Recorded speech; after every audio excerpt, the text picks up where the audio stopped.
It is Thursday here on the Locked On Network, and you know what that means. It's crossover Thursday. Kyle Krabs of Locked On Dolphins, John Butchko of Locked On Jets. AFC East clash to talk about here. Couple of 500 or better teams playing against each other, which is a nice change of pace for both of these teams over the last couple of years. Today's Crossover Thursday episode is brought to you by our friends over at Prize Picks. Prize Picks, so much fun. It's easy to play. No competing against other players. It is you versus the projections available. You pick 2 to 5 players, and if they score more or less than their Prize Picks projection, you can win up to 10 extra money on your entry. It can literally take less than 60 seconds to enter. It is that easy. We love Prize Picks, and we know you will too. First-time users can receive a 100% instant deposit match up to $100 with promo code Locked On. That's prizepicks.com. Promo code Locked On. John, great to get back on the horn with you and talk a little AFC East here. Let's dive right in. Tell me a little bit about this 2-2 start for the New York Jets and what the biggest storyline has been thus far for you guys. Well, Kyle, it's amazing to be talking AFC East football because the first month of the season, you would have thought the Jets were an AFC North team. Their first 4 games were all against the AFC North. So it feels normal. Baltimore is not our rival. Pittsburgh's not our rival. It's the Dolphins. So great it finally feels like a little normalcy. A normalcy. But, it hasn't been completely normal for the Jets because they've actually won a couple of games in the early part of the season. That's a nice change of pace as well. And last week, Zach Wilson returned to the lineup. Now, he suffered an injury in week 1 of the preseason against the Eagles. The Jets were not so accurate with their time frame for Zach's return. They originally provided optimism that he'd be back week 1, and if not, then maybe he'd be back week 2. Right before the opener, Robert Saleh announced he's out at least the first 3 games. So that was a surprise and an unpleasant one for the Jets, but they weathered the storm. Joe Flacco started the first 3 games. Now, they were only 1-2, but I think most Jets fans would have signed up for 1-2 with Joe Flacco. And Zach Wilson comes back last week, 2nd overall pick a year ago out of BYU. And frankly, his rookie season was not everything the Jets were hoping for. I think if the Jets were honest, they would tell you that he was not quite as ready as they thought he'd be heading into his rookie season. Lots of struggles early on, bouts with inaccuracy, some issues reading some of the more complex coverages. The pocket presence wasn't always what you wanted it to be. Full off season of work, comes back last week. Now, it has some shaky moments, especially in the middle of the game against Pittsburgh. But in the fourth quarter, he played probably the best quarter he's had so far in his young career. He led the Jets back from a 10-point deficit, and he looked decisive in the pocket. Once that back foot hit, he knew exactly where to go with the football. He hit some really impressive throws. I think he made some really solid reads. The ball placement was really good. So the question is, can Zach Wilson build on this? I think if you were asking a Jets fan heading into last week and you told him this would be the performance, would you sign up for it? The answer would be yes. But now he has to build on it. If he comes out this week and has a rough game and throws a couple of interceptions, it's going to undo a lot of the good. So the question, I think the big story for the Jets is, can Zach Wilson build on that effort last week against the Pittsburgh Steelers? Now, let me turn the tables to you. I know the Dolphins have a lot of storylines heading into this game. What do you think the top thing to watch is? Yeah, the reality that Jets fans just lived is the reality that Dolphins fans are living now, with the starting quarterback not being available. And obviously a very public and transparent and ugly injury to Tua Tagovailoa, with the concussion suffered against the Cincinnati Bengals and the investigation that apparently the league is aspiring to have completed by Thursday Night Football tonight to make public and announce the findings. Some of the early returns there kind of indicate that the Dolphins did play it by the book as far as the protocols that were in place at the time of the handling of the initial injury to Tua on Sunday, that there was some question whether or not that was a head injury. But handing the keys of this offense over to Teddy Bridgewater is going to be a really fascinating transition because Teddy plays a different style. You think about the strengths of Tua Tagovailoa. He's really good in the mesh point and ball handling and very, very accurate quarterbacking, quick feet. And that's not Teddy Bridgewater, right? Teddy Bridgewater is a little bit more of a traditional under center drop back passer. And how do the Dolphins mesh what they want to be with Tua Tagovailoa with what they feel they are best at with Teddy Bridgewater. And I think Teddy Bridgewater is going to have a chance to come in and just keep the offense on schedule with the speed that the Dolphins have. You always have a chance to break an explosive play. And you've seen that in the Dolphins passing game, but you haven't really seen it in the running game to this point in the year for Miami. So, Teddy, do they change their shotgun frequency? Are they going to allow them to run the same concepts? Will they run RPOs and play action? Will they run the same boot action that Tua Tagovailoa has had some success with? Or is this a little bit more of a stationary pocket? And you saw Teddy in the second half against Cincinnati. Little bit of everything. You could tell they were definitely working with a game plan that was tailored to Tua. I would not be surprised if the script and the offense does look a little different, but the objective is the same. You've got Tyreek Hill, who's leading the NFL in receiving. You have Jalen Waddle, who's sixth in the NFL in receiving. All of this speed for Miami. Take advantage of that. Continue to space the field strategically and try to manufacture easy throws for Teddy Bridgewater, because if you're going to force teams to play you with space, then you should in turn be able to throw on schedule. And that is what Teddy Bridgewater has been when he's been at his best, whether that's been in New Orleans in 2019, when he was 5-0 taking over for Drew Brees, when Drew Brees was injured with, I believe, a throwing hand injury in 2020 with the Carolina Panthers, and in 2021 with the Denver Broncos. So he's been on a couple of different teams, and you hope that veteran experience will allow them to mitigate the upheaval of the offense and just try to play their game. Another big storyline for Miami that I think is at least worth mentioning here is Byron Jones, the corner. He started the year on the PUP. He had Achilles surgery this offseason. They were hoping he was going to be ready to go for week one. So I kind of got the chuckle, John, when you're talking about the timeline for Zach Wilson. And hey, surprise, it's like the first month and Zach Wilson's not necessarily ready to go. We found out just yesterday that Byron Jones will not be ready for week 4 either. And that was a player that the Dolphins were hoping to see ready to go for the start of the year. So it's not a loss because they're playing without him, but it's certainly an addition that you're looking forward to as a Dolphins fan to hope to see get back on the field sooner rather than later. Elias Game Plan is a sports app from the most trusted name in sports stats, the Elias Sports Bureau. Official statisticians of U.S. sports leagues since 1913. You see and hear their trusted facts all the time from ESPN, your local radio broadcasts and television broadcasts. But now you can have all the same stats, facts, and team and player updates in the palm of your hand, all backed by their renowned research team. Take this NFL season to the next level and download the Elias Game Plan app today.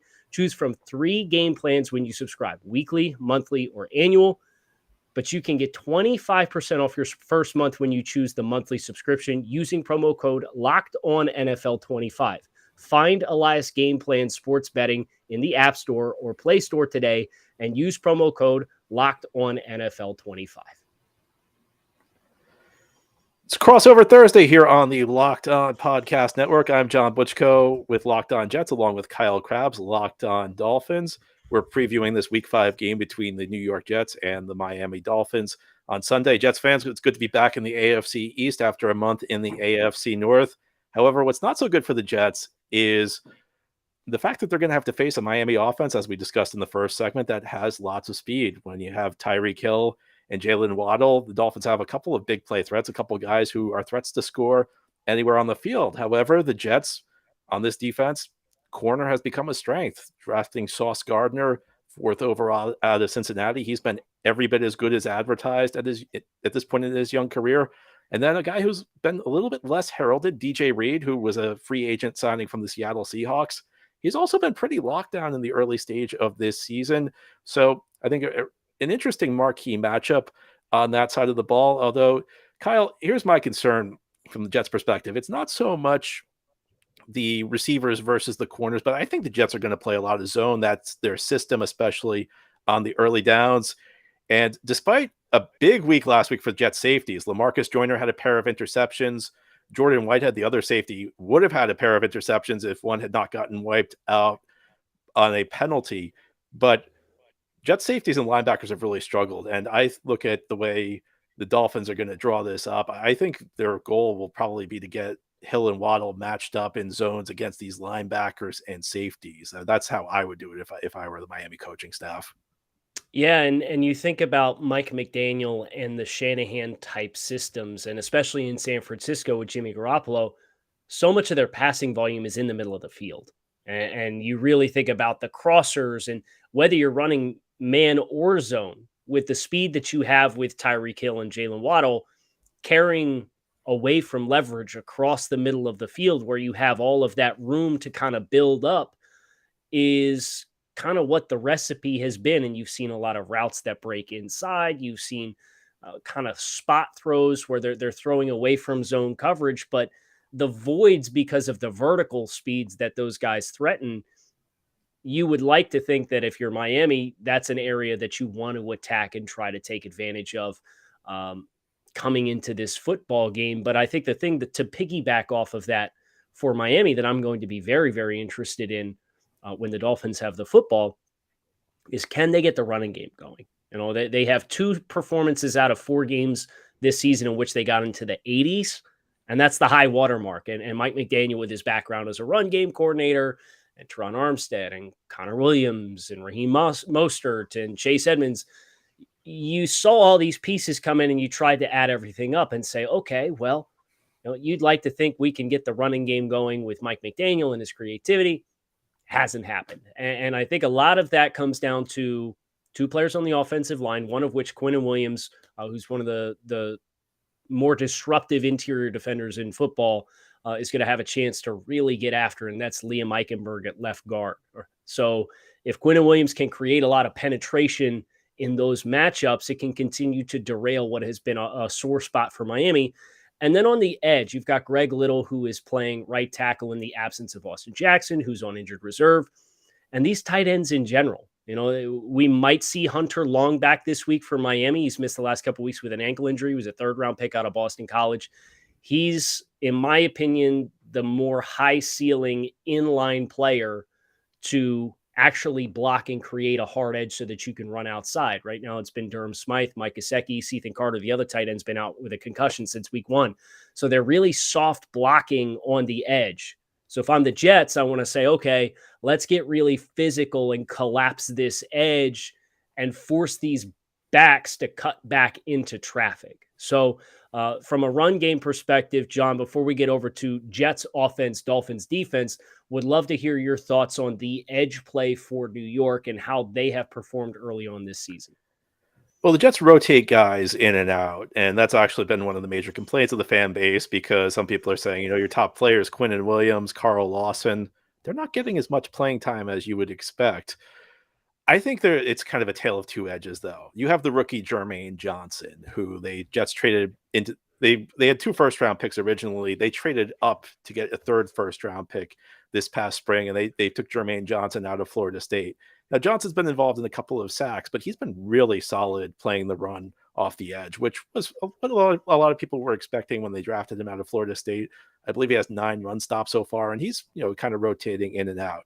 On the other side, you have Carl Lawson, who has done a pretty good job generating pressures off the edge. He's kind of the guy the Jets are looking to be an explosive pass rusher, give them that juice off the edge, but he's not much of a run defender. So if I'm Miami, I'm running at Carl Lawson. And if I'm seeing Jermaine Johnson on the field, I mean, he's been good at shedding blocks. He's been good at bringing guys down, stopping the run. I think you want to run to the Lawson side.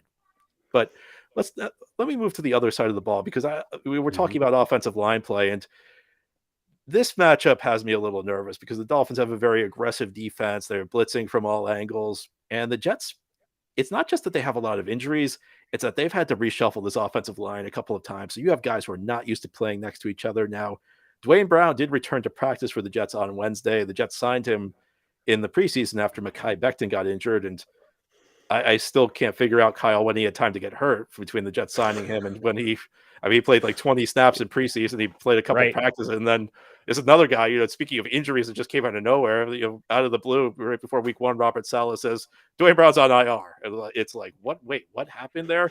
So Dwayne Brown might be back, which would be good because the Jets had Elijah Vera Tucker, who's a guard, who was 1st-round pick last year, who slid from right guard to left tackle and actually held up pretty well last week. But if Dwayne Brown does come back to the lineup, that allows Vera Tucker to go back to his original spot. However, you're creating yet another new alignment on the offensive line. And against an aggressive defense, I'm sure you'll see lots of blitzes from secondary players, guys coming from all angles. I think that there's some real danger for the Jets, with guys who are not used to playing next to each other on the offensive line. Let me ask you this too. Is it Connor McGovern that stepped in at right tackle? Because I know rookie Max Mitchell, who had played fairly well for New York at right tackle, went down this past week in the fourth game of the season against Pittsburgh. So what's like, assume Dwayne Brown is back or not back. Like what is the actual left to right for the offensive line read in your mind? So it's Connor McDermott. So the Jets have two Connor mix. Connors. You have Connor McGovern, who's the center. Connor McDermott is the backup tackle. So I think if Dwayne Brown is in the lineup, you'll have Dwayne Brown left tackle. You'll have Laken Tomlinson left guard. McGovern. I mix them up all the time, Kyle. I can't tell you how many times I've had to delete a video and reshoot it because we're doing one take. I'm throwing myself under the bus. I'm good with it. Connor McGovern's the center. I think if Brown's back, you'll see Vera Tucker move to right guard, and then you'll have McDermott at right tackle. Now, if Dwayne Brown's not back, you'll have Vera Tucker will play left tackle. Again, Tomlinson left guard, McGovern center. You'll have Nate Herbig, who the Jets claimed off waivers over the offseason from the Eagles, play right guard, and then McDermott at right tackle. So I think it really comes down to who's playing left tackle, who's playing right guard. If Brown's back, Vera Tucker slides to right guard, Herbig is to the bench. One thing that I'll be really fascinated, regardless of the combination up front, John, is you mentioned kind of the aggressiveness of this defense, and they have not shied away from blitzing. They're blitzing at a high rate, but they haven't necessarily been converting those pressure opportunities into sacks at a high level yet this season, because without Byron Jones, they're playing a lot more zone coverage as compared to press man on the outside, disrupt the timing of the routes. We're going to trust our guys outside on an island and crowd the middle of the field. And if you're going to live on the outside and throw outside the numbers, you're going to have to make big boy throws all throughout the game. So there's a lot more cover 3, a lot more Tampa 2. Like you're seeing these zone coverages. And I'd be curious from your perspective, how has Garrett Wilson, as a rookie who's been productive early on for the Jets, as the 10th overall pick after kind of a quiet first week, they kind of realized, hey, 10th overall pick, let's get this guy on the field and get him the ball. How has he acclimated to winning at the NFL level? Is he winning against man? Is he finding soft spots in zone? That specific matchup for Miami with Garrett Wilson bringing a new element that the Dolphins have not seen in the past. How do you anticipate he translates into a more zone-heavy Dolphins defensive shell? So far, it's been all of the above. He's looked really good. In fact, you look at his game last week on the stat sheet, it wasn't super impressive. I think Zach Wilson's still building trust with him at this point. Garrett Wilson played a lot with the second-team offense in training camp, and that might be one of the reasons Joe Flacco was so comfortable going to him in the early part of the season when Flacco was in the lineup. Last week, you look at it, there were some opportunities Zach Wilson had when Wilson was open, but he kind of hesitated in a way he was not doing with Corey Davis, who a receiver he was a little bit more comfortable with based on their play together last year. So I think Garrett Wilson's yet to earn Zach's trust yet. I mean, it wasn't a case where like Zach Wilson's afraid to throw into a tight window, because again, he was doing it with Corey Davis, and Davis made some big catches on the last 2 drives when the Jets registered their 2 touchdowns to come back and win. But Garrett Wilson's just effortless. I mean, he's a smart receiver. He knows how to find the holes in the zone, but when he changes direction, he just does it in a very deceptive way. And it's easy for him to break away from coverage. Now, the Jets are kind of using him all over the place. They're using him in the slot a little bit. They're moving him outside. So I'm not sure, how the Dolphins align their coverage, whether they have, and again, probably a lot of this goes back to who's healthy at corner. But Wilson's a guy I think the Jets look to pick their matchups with, and you see him line up all over the place, Kyle. These days, every new potential hire can feel like a high-stakes wager for your small business. You want to be 100% certain that you have the access needed to the best qualified candidates available. That's why you have to check out LinkedIn Jobs. LinkedIn Jobs helps you find the right people for your team faster and for free. You can add your job and the purple hashtag hiring frame to your LinkedIn profile to spread the word that you're hiring. Simple tools like screening questions make it easy to focus on the candidates with just the right skills and experience so you can quickly prioritize who you'd like to interview and hire. That's why small businesses rate LinkedIn Jobs #1 in delivering quality hires versus leading competitors. LinkedIn Jobs helps you find the qualified candidates you want to talk to faster. Post your job for free at linkedin.com/lockedonnfl. That's linkedin.com/lockedonnfl to post your job for free. Terms and conditions apply.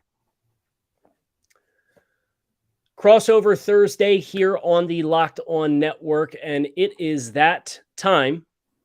We're going to do some predictions for this game, this AFC East clash. And John, I'll let you. Home team gets to, or away team gets to call the coin on the coin toss, right? That's correct. Okay, so I'm gonna call second. No, I'll go first. Let me go first. I want the ball, and we're gonna hopefully score. That's something for Miami. They have given up opening touchdowns on some of their early possessions in games, and it's kind of put the whole game script. Okay, we gotta go score. But when I look at this game, obviously the concern is not having your starting quarterback playing this game.